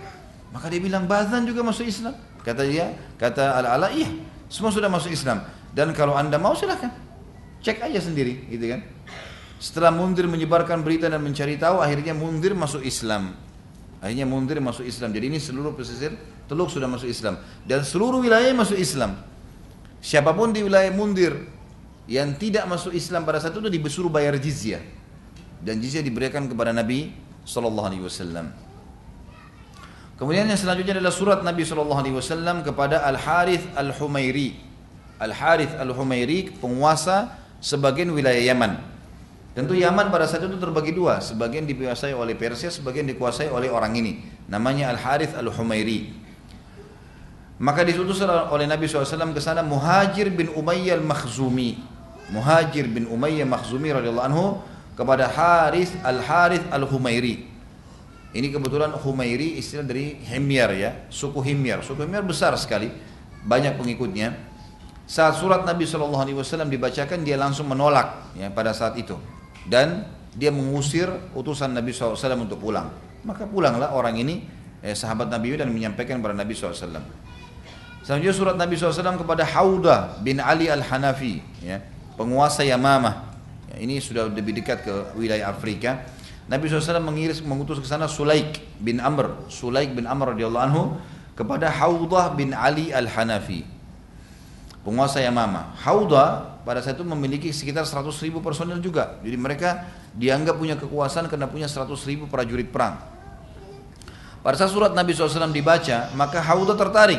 Dan ia sudah mendengar, juga sudah mengumpulkan info perkembangan Islam.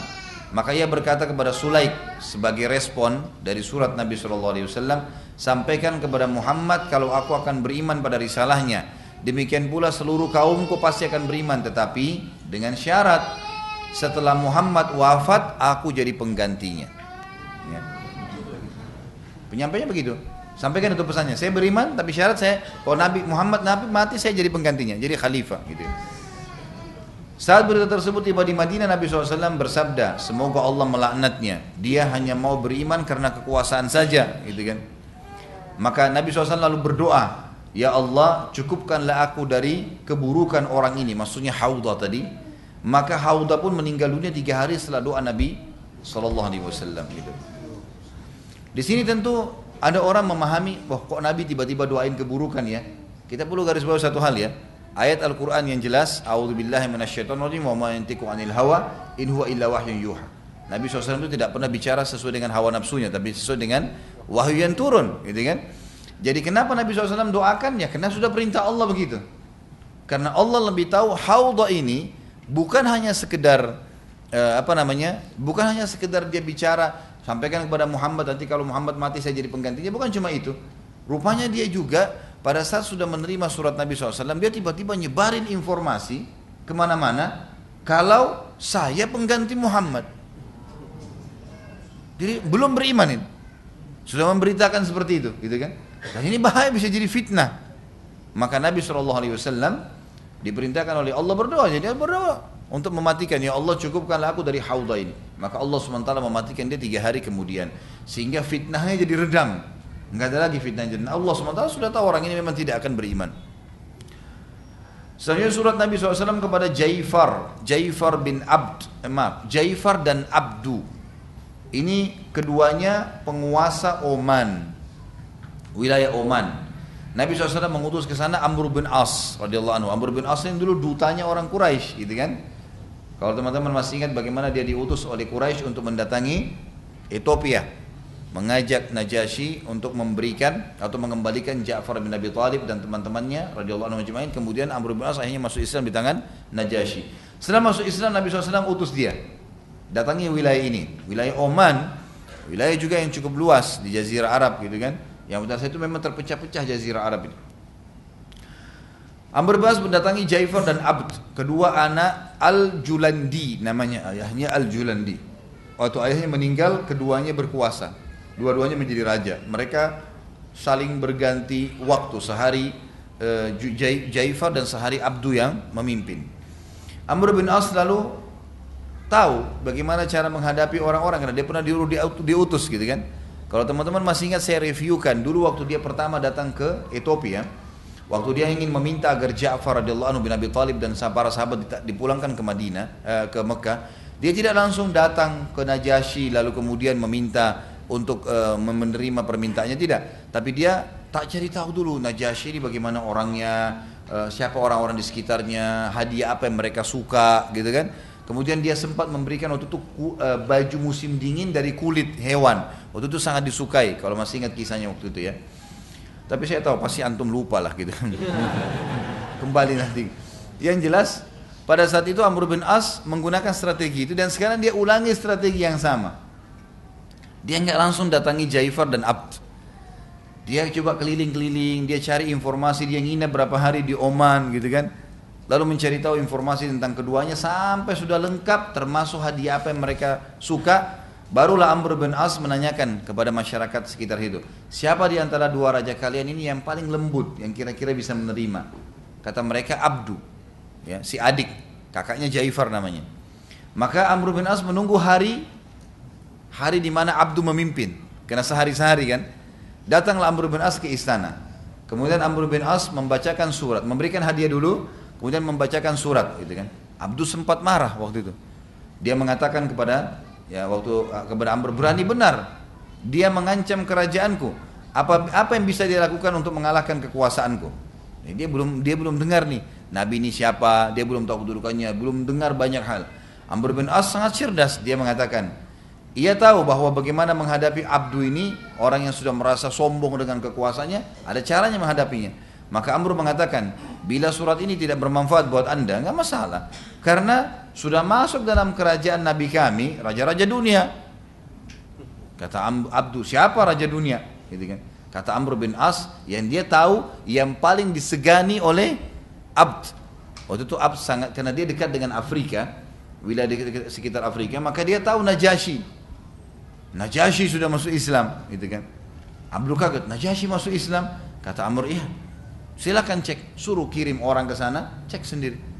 Najasyi sudah masuk Islam, tanya, temuin Najasyi langsung. Sebagian riwayat menyebutkan Abdu mengutus.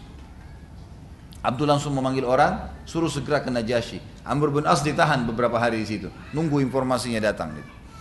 Lalu kemudian Amr bin As berkata lagi, Abdu sempat berkata kepada Amr, kalau kau berdusta, ya, engkau berdusta, ya, dan kalau kau dusta, dia sudah bilang, kau pasti berdusta ini. Amr bin As mengatakan tidak, saya tidak dusta, ini benar, silakan cek sendiri. Kata dia, kalau kau berdusta saya akan bunuh. Kata Amr, silakan, saya akan tetap di sini, nggak ada masalah. Yang jelas cek aja sendiri. Lalu Amr berkata lagi, saat Najasyi masuk Islam, perlu anda tahu, saya dari situ, saya itu dulu dutanya Quraisy di Mekah. Saya datang ke sana dan saya tujuannya menarik orang-orang Islam ini kembali kepada agama kami, nyembah berhala. Dan saya justru masuk Islam di tangannya Najasyi. Ini si Abd kaget. Coba sebutin cirinya Najasyi. Najasyi itu orangnya begini, orangnya, kata Amr bin As. Ini si Abdu tahu betul fisiknya Najasyi. Sekali lagi zaman dulu nggak ada media ya. Orang nggak tahu, harus lihat betul, baru bisa ceritain gitu kan. Kulitnya begini, badannya begini, rambutnya begini, singgasananya begini, diceritain detail, gitu kan. Apa yang terjadi? Abdu tarik kembali utusannya, suruh panggil kembali itu. Orang ini berarti benar, karena cirinya Najasyi ini sudah benar, nggak mungkin salah gitu. Baik, kata Amr lagi, bukan hanya Najasyi, saya ada yang lain. Kata Abdu, siapa? Bazan. Jadi Najasyi ada di sisi timur, di sisi baratnya Jazirah Arab di Afrika, Bazan di sisi timurnya. Jadi Amr bin As ingin menghimpit kerajaan Oman ini di tengah-tengah. Bazan juga sudah masuk Islam. Masa benar? Apa benar? Kau sudah dusta? Dia bilang enggak, saya enggak dusta. Silakan cek, kirim orang, gitu kan. Lalu diulangi kata-kata yang sama. Kata Abd, coba ceritakan cirinya Bazan. Karena Abd pernah ke sana, memberikan, bahkan sebagian riwayat menyebutkan wilayahnya dia membayar upeti ke Bazan. Ini penguasa wilayah yang dia bayar upeti masuk Islam. Sebutkan ciri-cirinya. Cirinya begini, begini, tinggi, besar, badannya, kulitnya, kerajaannya, pasukannya. Amr bin As ceritakan, Amr bin As pernah datang ke sana, tahu gitu kan. Maka Abdu pun mengatakan benar. Benar ciri-cirinya. Apa benar sudah masuk Islam? Sudah. Gitu kan. Kemudian Abdu bertanya lagi, bagaimana dengan Kaisar Herakl, pimpinan Romawi yang besar di wilayah utara Jazirah Arab? Kata Amr bin As, tidak beriman, tidak menolak. Bahasanya sebenarnya pernah beriman lalu menolak gitu kan. Tapi dia membahasakan bahasa politisnya begitu. Tidak beriman, tidak menolak gitu kan. Lalu kemudian pada saat itu kebetulan Abdu tahu Sampai kepada dia berita tentang kejadian Herakles sempat masuk Islam, kemudian kepala pendetanya terbunuh gitu kan, kemudian para pendeta didukung oleh dia, jadi dia pernah masuk Islam, kemudian dia tinggal. Ternyata Herakles waktu mau menyembunyikan itu, tersebar juga berita kalau dia sempat syahadat, dia tinggalkan agama. Walaupun dia tadi sempat mengatakan kepada para pendeta, apa, saya cuma mau menguji kalian. Tapi ternyata Allah SWT keluarkan itu ya, kebohongannya, sehingga akhirnya terbuka aibnya kalau dia hanya sekedar dusta. Lalu Abdu berkata, berikan aku waktu berapa hari berpikir. Dalam beberapa hari tersebut Abdu berusaha menjelaskan kepada Jaifar, saudaranya, datangi. Lebih baik kita beriman, kita masuk Islam, kerajaan kita tetap jaya, daripada nanti kita dikalahkan dan hilang semuanya nih. Siapa yang bisa melawan raja-raja besar yang sudah menganut Islam? Ada Najasyi, ada Bazan, gitu kan. Herakles pun sudah mengucapkan syahadat. Dia bilang mau mencuci kakinya Nabi itu. Kan? Walaupun dia kena takut kehilangan kerajaannya, maka dia kembali ke agamanya. Apalagi kerajaan kita bisa dikalahkan. Terus saja Abdu meyakinkan Jaifar sampai akhirnya keduanya masuk Islam. Akhirnya keduanya masuk Islam. Dan tentu di sini Allah Subhanahu wa taala, setelah Allah Subhanahu wa taala, Amr bin As yang punya peran besar sehingga seluruh wilayah Oman pada saat itu masuk Islam. Dan ini juga sebuah pelajaran teman-teman sekalian, dalam menyampaikan dakwah ada strateginya, gitu kan? Bagaimana kita menyampaikan dakwah itu, tahu apa yang harus kita sampaikan, bahasa apa harus digunakan. Dan Nabi SAW sudah mengatakan, semoga Allah merahmati seseorang hamba yang berbicara dengan orang sesuai dengan akal mereka. Maksudnya sesuai dengan bahasanya, ya, mudah difahami, materinya mudah difahami, dia juga tahu bagaimana dia menyampaikan. Jadi dia harus tahu strateginya, bagaimana menghadapi para pemimpin, bagaimana menghadapi orang masyarakat biasa, bagaimana menghadapi para penguasa dan seterusnya, pengusaha dan seterusnya. Ini berarti ada cara-caranya, seperti itulah. Keduanya tetap dalam jadi raja, dan Nabi SAW mengakui kerajaannya sampai akhirnya mereka meninggal. Keduanya meninggal, baru Nabi SAW menunjuk gubernur di Oman. Di sini saya katakan teman-teman sekalian, subhanallah, semua ini efek daripada kesepakatan Hudaybiyah. Kita kembali review lagi, karena ternyata yang jadi masalah besar buat Nabi SAW adalah Quraisy. Quraisy setelah ada kesepakatan, 1 tahun saja sebelum umrah qadha, umrah yang diulangi Nabi SAW, itu Khaybar sudah runtuh, gitu kan? Di fase itu juga masih dalam masalah kesepakatan Hudaybiyah, juga terjadi ini surat-surat menuju ke seluruh dunia, gitu kan? Jadi nanti Quraisy ini ngerucut sampai Abu Sufyan itu tadi dikatakan apa? Pada saat itu Islam masuk di hati saya, karena Herakles sendiri juga sudah tunduk, gitu kan? Ini semua efek dari kesepakatan Hudaybiyah. Dan kalau teman-teman masih ingat, waktu itu Umar bin Khattab sempat tegas ya. Waktu Nabi SAW mengatakan kita pulang, bubar. Umar kan datang, ya Rasulullah, 1.400 orang, semua bawa pedang, hancurin aja Mekah nih, masuk aja sudah, gitu kan. Hai Umar, belum ada perintah. Umar sempat, tapi marah, cuma Nabi, gitu kan, tidak mungkin. Mau gimana nih, gitu kan. Sebagian hadis dia mengatakan, nah Nabi harus patuh, gitu kan. Setelah terjadi ini semua, gitu kan, Nabi SAW sempat mengatakan, hai Umar, bagaimana pendapatmu sekarang? Setelah terjadi surat-surat utusan tersebar kemana-mana, ada yang masuk Islam, ceritanya Herakles tersebar, Bazan tersebar, Muqaykis tersebar, semua itu tersebar, dan ada bukti, gitu kan? Ada bukti utusan Nabi SAW balik, ada yang mati terbunuh, ada yang dikirimnya tadi Maria Qibti radhiyallahu anha, ada tunggangan dikirim oleh Muqaykis, ada. Kelihatan semuanya, gitu kan. Sekarang ini tinggal Quraisy, tinggal Mekah nih sekarang, gitu kan. Yang lain ini semua sudah tersebar dan hanya dengan surat ini. Maka pada saat itu Umar mengatakan, ya Rasulullah, aku sangat menyadari kalau pendapat anda jauh lebih baik, saya adalah orang yang keliru, gitu kan. Tapi di sini kita lihat bagaimana pelajaran, semestinya seseorang itu mengambil hikmah. Nabi SAW tidak mungkin salah dalam penyampaiannya. Dan ini penting teman-teman sekalian. Nabi sudah mengatakan A, walaupun kita melihat ada pendapat yang lebih baik, tinggalkan semuanya, selesai. Kalau orang mukmin harus begitu. Ingat riwayat yang saya bilang, pernah ada sahabat yang sakit perut, adik kakak, ya. Ya Rasulullah, adiknya bilang datang, ya Rasulullah, perut kakak saya sakit. Apa kata Nabi SAW? Minumkan madu. Dia pulang ke rumah, dia buru-buru ingin sembuh. Nanti kakaknya belum sembuh. Dia kembali, ya Rasulullah, kakak saya belum sembuh. Kata Nabi SAW, Allah pasti benar dan perut kakakmu yang bohong. Gak mungkin salah. Madu pasti sembuhin. Sabar, gitu kan. Ini gimana? Baru minum 1 sendok mau sembuh langsung tiba-tiba. Baru berdoa sebentar sudah mau diijabah semuanya. Nggak bisa, gitu kan. Harus difahamin masalah itu. Baik, kita ambil pelajaran-pelajaran penting teman-teman sekalian dari surat-surat Nabi SAW pada raja-raja dunia. Yang pertama, agama Islam ini pasti menang.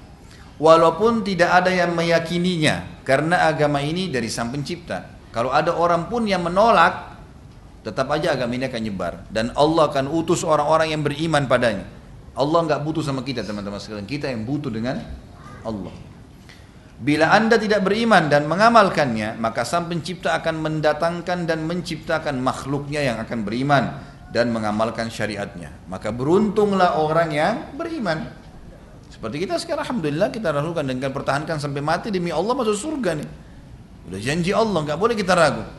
Nggak boleh ragu teman-teman sekalian. Saya sholat, saya puasa, saya patuh ini masuk surga nggak ya? Surga benar atau enggak ya? Benar. Harus yakin. Sebagaimana sabda Nabi SAW kalau masih ingat di kasus Khaybar kan, waktu ada sahabat yang mati, baru syahadat mati syahid. Kata Nabi SAW, siapa yang mau lihat orang yang mati belum pernah sujud, masuk surga ini orangnya. Lalu kata Nabi SAW, demi zat yang jiwa Muhammad dalam genggamannya, sungguh seseorang di antara kalian sangat dekat dengan surganya dari tali sendalnya sendiri. Tinggal beriman, amalin, mati masuk surga, udah pasti. Dan sungguh seseorang di antara kalian lebih dekat dengan nerakanya dari tali sendalnya sendiri. Sedikit dia ucapkan saya kafir, naudzubillah, atau murtad, atau mungkin dia tidak mau beriman, baik dia mati masuk neraka, udah selesai. Konsepnya sederhana, gitu kan? Maka beruntunglah orang yang jadi beriman di sini. Ambil pelajaran dan beriman. Yang kedua, kecerdasan dan kejelian pemimpin dalam mengambil keputusan kapan harus perang, kapan harus damai, kapan harus menyerang, kapan menahan diri, yang diikuti dengan pemahaman yang mendalam pada syariat Allah Maha Sempurna dan bertawakal kepadanya. Maksudnya risalah Nabi SAW waktu Hudaybiyah, gitu kan? Beliau sangat jeli di sini, mengiyakan Quraisy 10 tahun tidak ada peperangan, maka dari Mekah aman, nggak ada penyerangan. Disitulah Nabi SAW beliau gerilya menyelesaikan banyak urusan-urusan di sini. Ya. Jadi ini kejelian, bagaimana pemimpin itu harus cerdas. Yang ketiga, setiap orang harus jeli dalam melihat dan menerima kebenaran. Dan kebenaran hanya satu, berasal dari Allah Sang Pencipta yang Maha Agung dan Maha Mulia. Setiap yang dari Allah Maha Suci tidak akan ada kesalahan dan pasti benar. Maka segeralah terima dan amalkan. Dipastikan saat meninggal dunia maka janji Allah tidak akan luput. Sebagaimana dalam firman-firman Allah disebutkan dalam Al-Quran, Innallaha la yukhliful mi'ad wa man asdaqu minallahi khila. 2 ayat. Allah tidak akan pungkiri janjinya, dan siapa yang lebih jujur daripada Allah dari pernyataan-pernyataan atau dalam pernyataan. Yang terakhir, setiap dai atau utusan pemimpin muslim harus bijak dan jeli mempelajari situasi dan keadaan sehingga sasaran dakwah dan tujuan utamanya tercapai. Nabi SAW bersabda, semoga Allah merahmati seorang hamba yang berbicara sesuai dengan kondisi dan akal mereka. Baik, ini teman-teman sekalian bahasan kita pada hari ini, surat-surat Nabi SAW pada raja-raja dunia. Dan insya Allah kita akan lanjutkan pada pertemuan akan datang nanti dengan lanjutan serangan atau perang peperangan yang diutus oleh Nabi SAW sebelum pembebasan kota Mekah. Namanya Sariyah. Jadi Nabi SAW akan mengutus banyak sekali ya peperangan-peperangan kecil. Maksudnya di sini jumlah pasukannya kecil, bukan semuanya ikut. Bahkan ada yang diantaranya Nabi SAW tidak ikut sama sekali. Jadi kita buat judul khusus, judulnya lanjutan Sariyah Nabi SAW atau penyerangan Nabi SAW mengutus pasukan diantaranya Mu'ta, Zatu Salasil, dan ada banyak peperangan yang mulia yang akan kita ambil pelajaran darinya insya Allah. Baru kita masuk ke masalah pembebasan kota Mekah dan bagaimana prosesinya, bagaimana muslimin bisa berhasil menaklukkan Mekah dengan tanpa peperangan, dan bagaimana efek dakwah Islam tersebar ke seluruh jazirah Arab sebelum meninggal Nabi sallallahu alaihi wasallam. Allahu a'lam. Sampai sini ada yang mau bertanya? Silakan, ada pertanyaan yang disampaikan tertulis. Pertanyaan pertama, Assalamualaikum. Sesuai dengan tema ya. Sesuai dengan Raja Romawi, Raja Mesir, Muqawqis tidak mau masuk Islam. Bagaimana cara Rasul dan sahabat menyebarkan agama Islam sedangkan surat beliau ditolak oleh raja-raja? Apakah perang solusi untuk menundukkan raja-raja tersebut? Sekali lagi mohon pertanyaan sesuai dengan tema yang dibahas. Dan maaf kita batasi ya, saya semua sampai jam 10 karena ada acara lagi pengajian. Tentu saja ada yang Nabi SAW gunakan kekuatan, tapi kekuatan digunakan oleh Nabi SAW ini itu dilihat ya, situasi dan kondisi nanti yang kita lihat, seperti terjadinya perang Mu'tah nanti ya. Pada saat Nabi SAW menyerang suku Ghassan, ada penyebabnya tadi kan, kenapa? Karena selain dia menolak surat Nabi SAW, dia juga adiknya si Harith tadi, Syurahbil itu kalau salah ya, itu membunuh utusan Nabi SAW. Kalau sudah membunuh utusan Nabi SAW serang gitu ya. Tetapi yang menolak tanpa membunuh itu nggak ada masalah sama sekali. Satu sisi yang lain juga ada yang Nabi SAW tidak serang, tapi Nabi SAW doakan. Seperti kasus Haubah tadi ya, Haudah dengan Barwiz ya, Raja Persia. Ya Nabi SAW doakan akhirnya binasa gitu kan. Ada yang seperti itu. Jadi tidak semuanya harus menggunakan ekspansi militer atau kekuatan militer. Tetapi Nabi SAW melihat situasi dan kondisi di sini.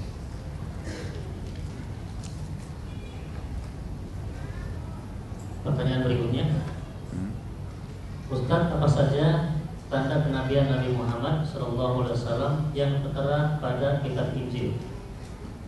Apa itu? Tanda kenabian Nabi Muhammad yang tertera dalam kitab Injil. Wah, itu harus baca Injil. Dan saya rasa saya tidak perlu baca Injil. Sudah beriman belum ini? Hah? Cuma 3 orang yang jawab. Sudah beriman pada Nabi SAW? Selesai. Nggak usah cari lagi di Injil. Kan itu. Lebih aman. Daripada antum kasih PR lagi, anak cek lagi di Injil untuk apa gitu. Ya. Baik. Tentu ada ya, ini maaf saya jawab ini. Sebenarnya ada disebutkan beberapa ciri ya. Tapi ciri-ciri itu memang ada yang menyebutkan detail, secara detail. Sebagian buku-buku sejarah kita menyebutkan menukil, tapi diambil dari Injil-Injil yang kuno gitu kan. Yang diambil memang yang belum ada perubahan. Kalau sekarang kan Injilnya banyak revisi. Setiap tahun ada revisi, antum nggak tahu edisi mana yang mau dibaca gitu. Nah, memang tidak perlu dibaca. Maka yang terjadi adalah disebutkan cirinya seperti Herakl, Najasyi, mereka tahu. Di antaranya adalah pertanyaan-pertanyaan tadi yang Herakl sudah tanya. Semua pertanyaan tadi itu dalam Injil itu disebutkan sama dia. Siapa dia, jalur nasabnya dan seterusnya, ini semua mereka tahu. Jadi kurang lebih itulah gambaran umumnya. Tapi kalau secara detail Allah alam saya nggak tahu gitu kan. Tapi ini secara umum sudah ada pertanyaan dan sudah cukup. Tadi mereka banyak para pendeta yang akhirnya beriman pada Nabi SAW karena mengetahui hal tersebut. Ya.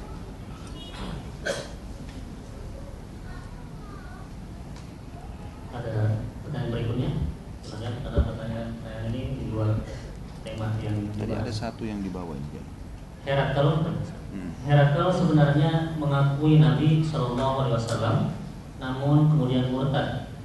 Apakah perang Tabuk terjadi karena hal ini? Saya nggak tahu ini perang agung maksudnya apa gitu. Kalau yang dimaksud dengan perang salib terjadi dan seterusnya, Allah mungkin bisa saja.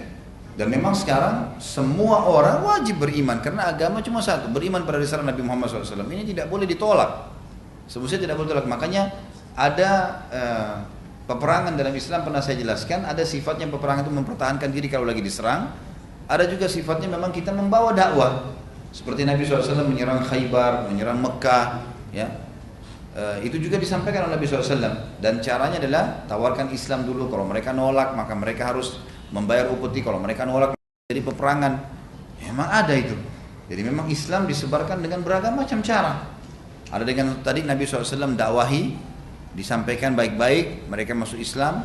Ada yang surat dikirim kepada raja-raja, atau surat yang kita kirim kepada orang-orang yang mungkin kita anggap bisa sampai padanya Islam. Atau memang ada peperangan yang terjadi. Itu memang ada dalam Islam gitu ya. Jadi Allah alam, ya, bisa saja peperangan-peperangan sekarang yang terjadi memang begitu.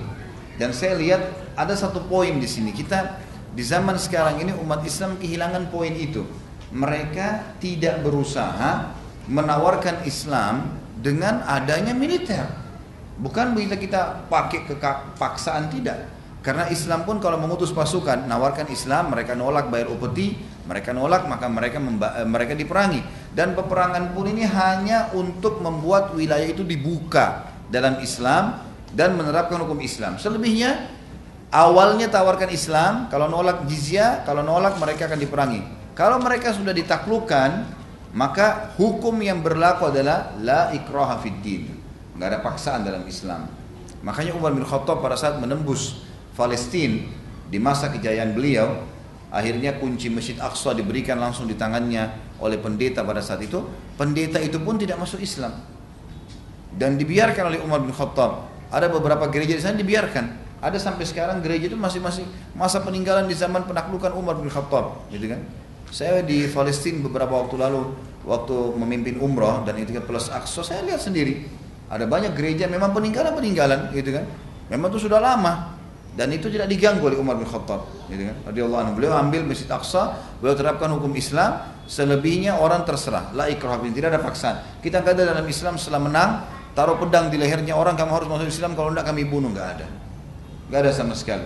Kita cuma menaklukkan wilayah, maksudnya kita masukkan Islam, ya, walaupun sebenarnya bahasa santunnya adalah pembebasan, pembukaan wilayah, gitu kan.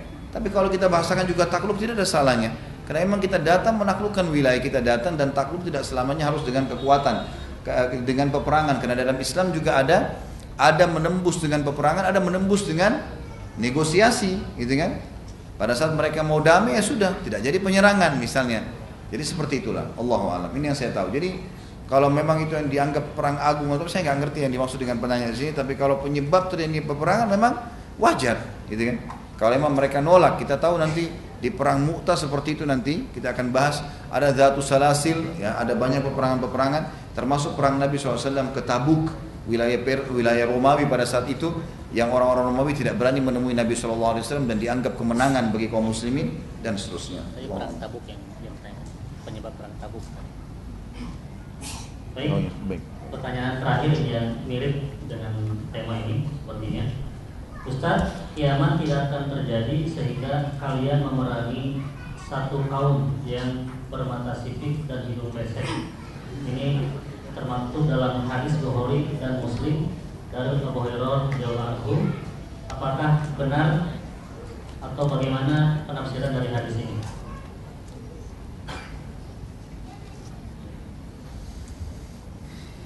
Ini kenapa ditanya?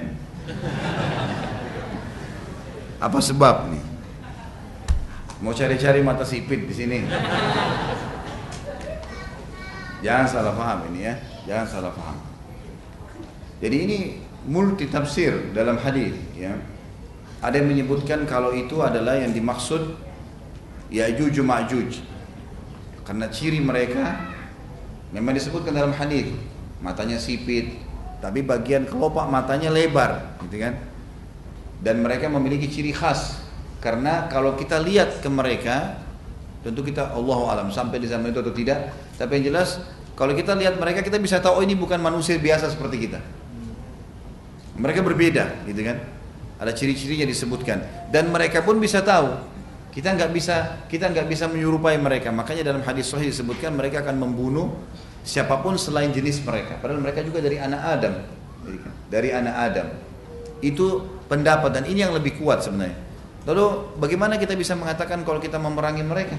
Padahal sebenarnya kalau ada riwayat yang menjelaskan Nabi Isa alaihissalam waktu sebelum keluar Ya'juj Ma'juj, Allah berfirman kepadanya, "Hai Isa, akan aku keluarkan hamba-hambaku yang kalian tidak akan mampu untuk melawannya. Maka selamatkanlah ya hamba-hambaku ke Gunung Tur." Gunung Tur ini ada yang menyebutkan ada di wilayah Palestina, gitu kan? Selamatkanlah di sana.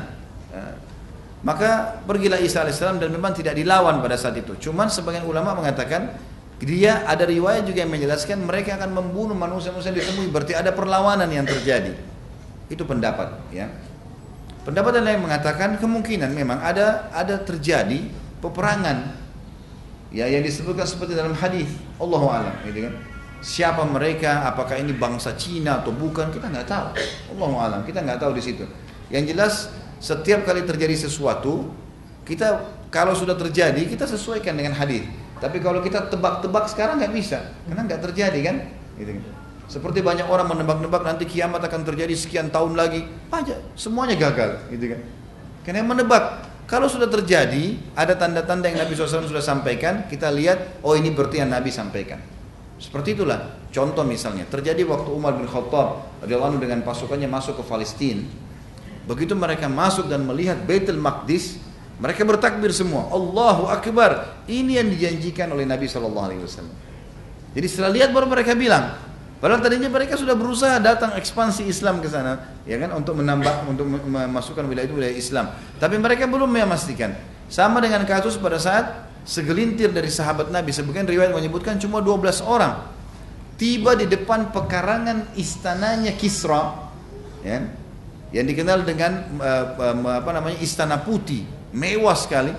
Barulah para sahabat termasuk Salman Al-Farisi, Bilal radhiyallahu anhu dan beberapa sahabat, mereka mengatakan inilah yang dijanjikan oleh Nabi SAW. Karena Nabi sudah mengatakan segelintir dari umatku akan memasuki istana putihnya Kisra.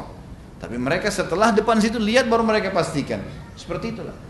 Tapi kita imani kalau itu semua ada disampaikan gitu kan.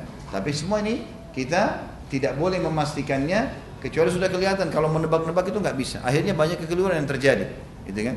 Seperti juga pada saat saya meluruskan tentang pemahaman kalau umat Islam umurnya tinggal sekian, ini kan penjabaran, gitu kan. Tidak ada sesuatu yang pasti di situ. Jadi kita belum tahu. Apakah ada penyebutan tentang masalah berapa tahun Dajjal akan berkuasa? Dalam arti kata di sini ada dikatakan 40 hari. Sehari seperti setahun, sehari seperti sebulan, sehari seperti sepekan, sepertinya hari-hari dan seperti kalian. Apakah ini betul 40 hari seperti itu? Atau setahun, 2 bulan, 2 pekan? Atau mungkin Allah ingin waktu yang lain? Allahu a'lam. Yang hidup di zaman itu akan mengatakan nanti, oh ini yang disampaikan oleh Nabi SAW. Kita sekarang imani. Kita imani keberadaannya. Kalau terjadi insya Allah, tiba masa, tiba akal. Bagaimana kita menerapkan hadis pada saat itu yang tepat untuk kita hadapi masalah yang sedang terjadi.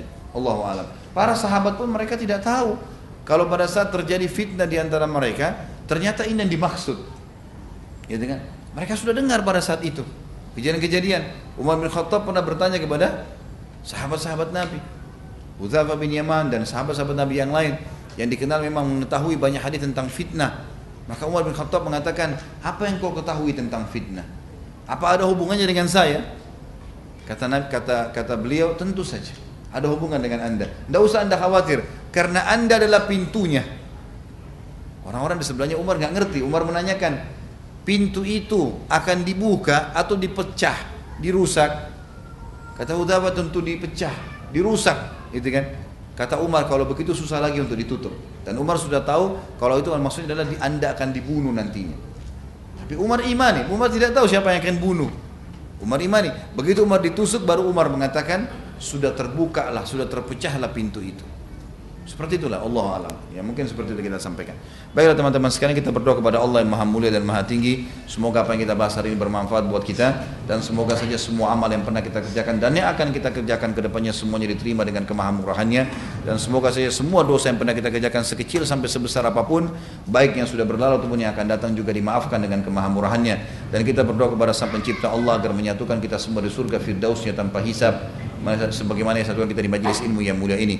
Dan kita terus mendoakan saudara kita di Palestina, di Syria, di Yaman, di Irak, di Myanmar, di Ahsa, dimanapun mereka berada sedang tertindas. Semoga Allah ikhlaskan niat mereka, terima para syuhada mereka, muliakan Islam di tangan mereka dan tangan kita semua, dan semoga Allah partisipasikan kita bersama mereka di pahala, baik dengan doa, dengan harta, juga dengan jiwa kita. Dan semoga Allah tentunya memberikan kita kesempurnaan kebahagiaan di dunia dan juga kesempurnaan kebahagiaan di akhirat, sebagaimana doa yang sudah masyhur, Rabbana atina fid dunya hasanah wa fil akhirati hasanah wa qina adzabannar wa adkhilnal jannata ma'al abrar ya azza wa jalla. Sallallahu nabiyana Muhammadin alihi wasallam walhamdulillahi rabbil alamin. Subhanakallahumma bihamdika asyhadu an la ilaha illallah astaghfirullah wa atubu ilaik. Wassalamualaikum warahmatullahi wabarakatuh.